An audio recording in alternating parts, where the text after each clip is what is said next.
Impeachment case si VP Sara hindi maaaring i-dismiss ng hindi dumaan sa trial ayon naman kay Senator Risa Hontiveros. Detalye ng balita mula kay Raymond Paz, Aris 28. Raymond, good morning. Hindi maaring basta na lang i-dismiss ang impeachment case ni Vice President Sara Duterte na hindi man lamang na ipipresenta ang mga ebidensya. Ito ang paniniwala ni Senador Risa Hontiveros sa ipinalulutang na maaring isa sa mga senator judge ang maghain ng motion to dismiss at agad pagbotohan.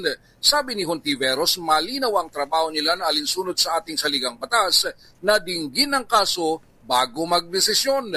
Para sa senador, kung hindi maaring mag-motion to dismiss, ay hindi rin maaring maghain ng motion to convict. Kailangan mailahad ng mga ebidensya sa ilalim ng mga articles of impeachment para marinig ng publiko ang mga ito. Nagpasalamat din ito sa paalala ni Senador Panfilo Ping Lacson sa kanilang mga senador na umakto bilang senator judge at hindi bilang miyembro ng defense o prosecution. Narito si Senador Risa Hontiveros.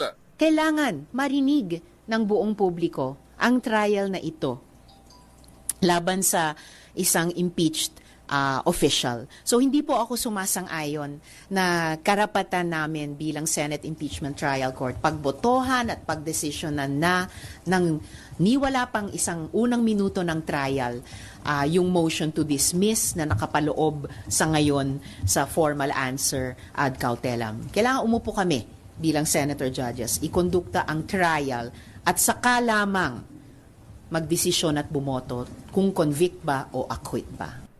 Ito si RH28 Raymond Adpas para sa DZRH, una sa Pilipinas, una sa Pilipino. Maraming salamat, Raymond.